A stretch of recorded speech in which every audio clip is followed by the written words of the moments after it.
essentially fast off-chain progress. That's what we want. We want to be able to execute not on Ethereum, but with the security of Ethereum. That's the fundamental goal. And the way Arbitrum does this is through a process of using dispute resolution. And so instead of just kind of running all the execution on chain, we instead make claims about execution and then support efficiently a way to kind of challenge and derive whether or not that claim was true. So that in the happy case, you don't need to run anything on chain. And even in the worst case, you only need to run a very small amount of computation on chain in order to ensure the correctness of a very large amount of computation off chain. And that's kind of the really cool thing Arbitrum provides, which gives us these off-chain contracts that actually have the security of Ethereum, which is where the magic is. There's no kind of separate consensus. It's all just reduces to Ethereum security. And my favorite part of this, is that we support just deploying your existing Solidity contracts into layer 2. A lot of layer 2 systems, you need to learn some new framework and new tooling and a lot of new complexity there. So this is true of state channels, if you're familiar with that. This is true of optimistic rollup, if you're familiar with that. But we have kind of this magic, which is don't write anything new, just take your existing contracts and go. And so how do we do this?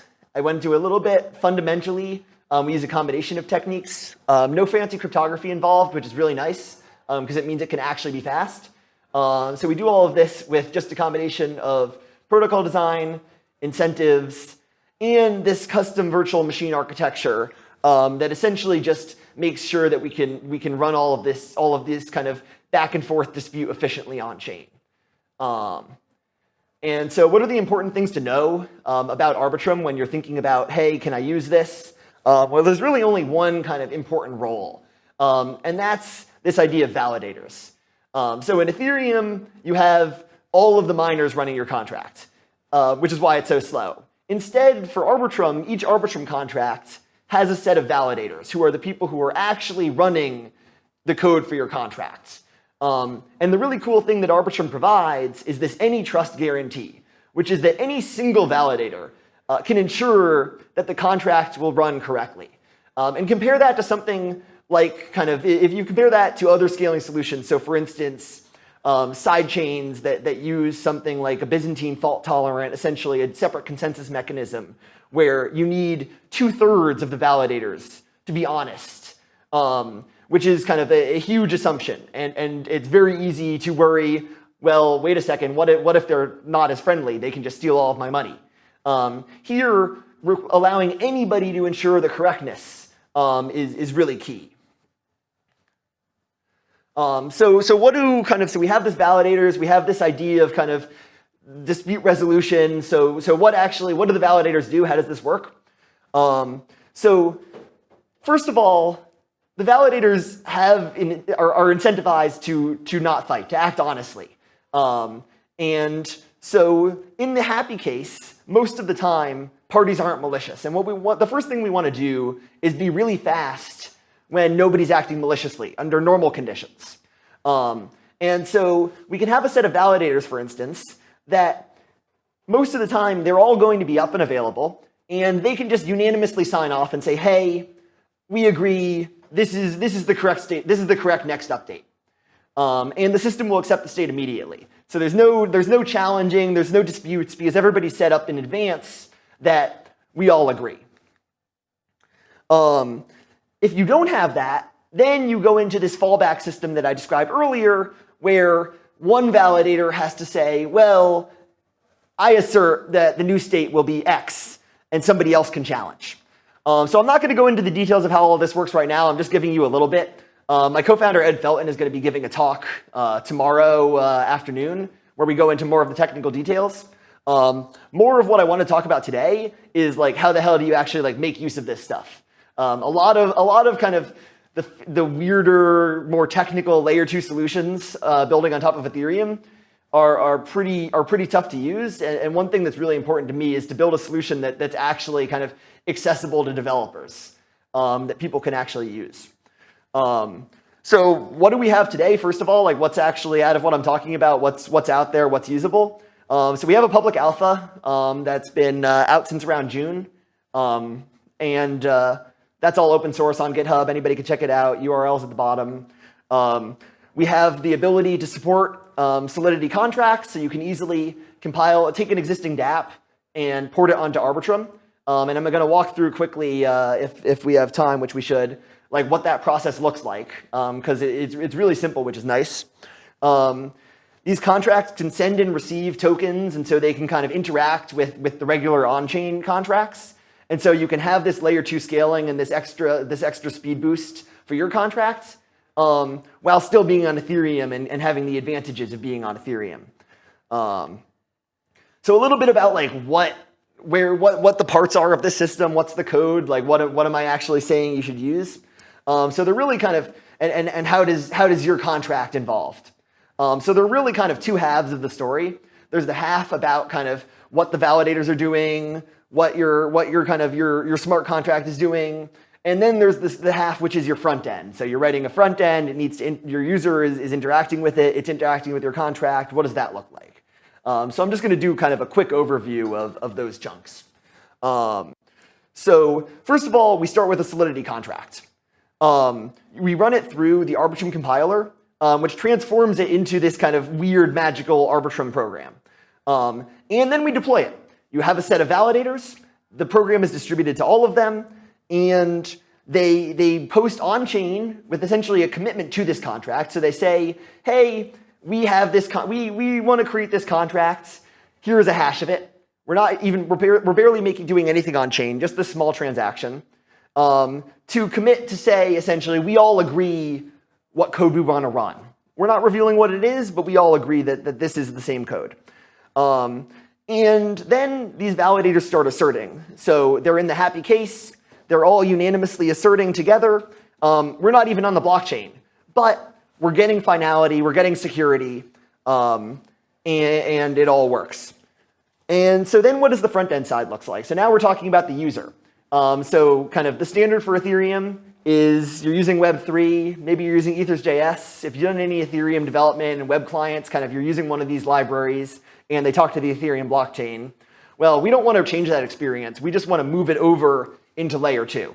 And so what we do is we have a custom client called the Arbitrum provider, which essentially bridges the gap between your front end and Ethereum. And what that means in practice is you can take an existing front end, plug in 5 new lines of code, and suddenly that's a front end to an Arbitrum contract with no further changes. And so just really to emphasize, this is kind of quite a small amount of work, and you'll see how much in a second. And yeah, all of this is live, all of this is usable. There are a couple different demo applications that are on the GitHub that are easy to deploy. They're very simple. They're just to demonstrate essentially what the different components are and how they work. And hopefully we will see some even cooler stuff built on it during the hackathon. So that is that. And now I want to take a little time and just walk quickly through what it actually looks like to deploy your app, to take an existing application and port it onto Arbitrum. So let's see, I'm going to make this big. And hopefully, is that big enough to read? All right. There is nothing worse than having way too small text on a slide. Actually, let's make that even bigger for the hell of it. So what do? You want to actually start using Arbitrum. You want to deploy on it. What does this look like concretely? So we're going to start with it. We're going to use a truffle-based project. If you've done any Ethereum development, that's kind of the de facto standard right now. There are a few competitors that are up and coming, and we'll support all of them. But right now, it's truffle. You have some sort of front end. And you want to start, and this is all just a regular Ethereum dApp. And now you're like, okay, I want to use this magic layer 2 stuff. I want to have way more scalability for my software without compromising security at all, without a separate blockchain, without a separate consensus, without some weird cryptography. Just a few clicks and suddenly have this further level of scaling. And so what does that look like? Well, first we need to connect. First we need to actually deploy our contract to the Arbitrum backend. So we add a few lines. We add the Arbitrum network to Truffle. So we're normally with Truffle, you deploy on Robstein, you deploy on mainnet, you deploy on Ganache. So we're just adding kind of a new deployment target for your code. And so all of the rest of your Truffle project is the same. All we're doing is changing the network. And that is it. And that will essentially kind of take your arbitrary solidity contract and prepare it to be run in layer 2. And so you can do this with contracts that you have today.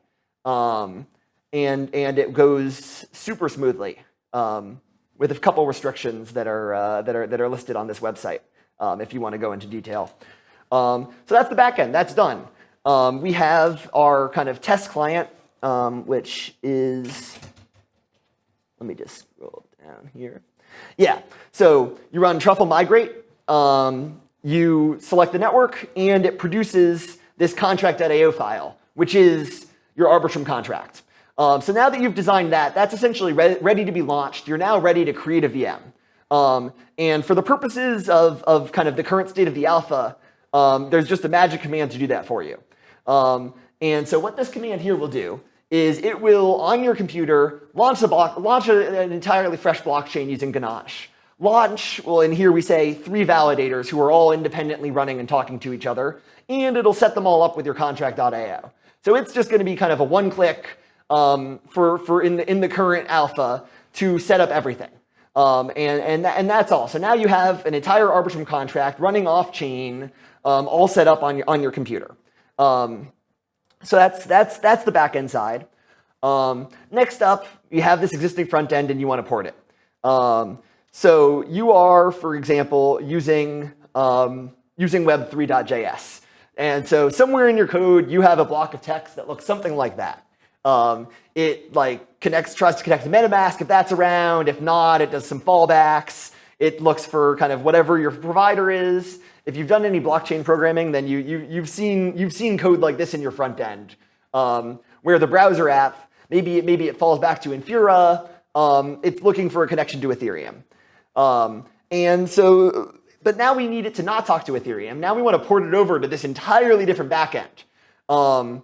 And the trick is we can do that extremely simply. So all we need to do is we build this new Arbitrum provider and we say, well, in this first segment, here we have a connection to an Arbitrum validator. We also pass a connection to Aetherium, because we need both of these, because Arbitrum isn't a separate network. It's just part of Aetherium running on top. And so the provider needs to talk to both. So we swap that in. Instead of Web3 being a direct connection to Aetherium, it's now a connection that goes through Arbitrum, and we're done. And that is the entirety of the process for deploying in layer 2. And just to emphasize, the cool thing here is that this is accessible. That this is something that can be applied to new contracts. That this is not what we want to see. We want to see that the layer 2 scaling is not only accessible to companies with like large research teams who invest and spend months in building this stuff. We want this to be tools that are accessible to people today, or within the next couple months when we're ready for full deployment. And that is kind of the trick, is to make the experience as similar as possible to your existing Ethereum developer experience. You don't need to learn anything new. You can use all your existing tools, but your contract is running in this totally new setting, entirely seamlessly. So that's kind of the developer experience. And we hope that was kind of interesting. Layer 2 is like a whole new world into the Ethereum space. There's been development in this sector for a couple of years now. And this is kind of, we're nearing the moment where some of this stuff actually becomes usable. And it's going to be necessary because Ethereum doesn't scale. And so within the next kind of, if there's ever going to be adoption of smart contracts, then this stuff is critically necessary. Right now, dApps get excited when they get in the kind of thousands of users, is a huge win. But when you look at kind of standard applications, that's nothing. And when you have things like CryptoKitties, for instance, as like the typical example of like you have an Ethereum dApp that actually starts to get adoption, suddenly the entire chain grinds to a halt. And so having these solutions are kind of fundamental to being able to actually produce dApps that will really kind of survive adoption. So yeah, that is my spiel. Happy to answer any questions or let you guys, get to hacking or get to sleep. So thanks.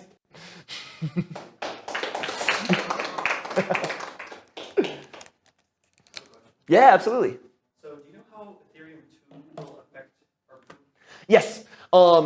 So Ethereum. So I will give my view of essentially the relationship between layer 2 and Ethereum 2.0. So number one, Ethereum 2.0 is not going to be like generally usable for at least the next couple of years, and we need a solution before then. Number two is that neither the sort of techniques that I described or Ethereum 2.0 alone can actually scale enough for, let's say, global adoption. And so even in the long term, fundamentally, both solutions are needed. This is only made better by a faster layer 1. And fundamentally, the promise of layer 2 is that no matter how fast your layer 1 is, your layer 2 will always be better. Because fundamentally, it's an enhancement layer. And so it'll always be necessary. The slightly more technical answer to that is that we and many other people in the layer 2 community are extremely excited about Ethereum 2.0 phase 1 because it does this magic thing, which is it suddenly says that the Ethereum blockchain can guarantee that massive amounts of data, something like, last I heard, it was like 10 megabytes per second of data is available and known to all of your users. And you can do some amazing layer 2 scaling based off of that. And so we are all extremely excited because it'll only make all of these solutions better.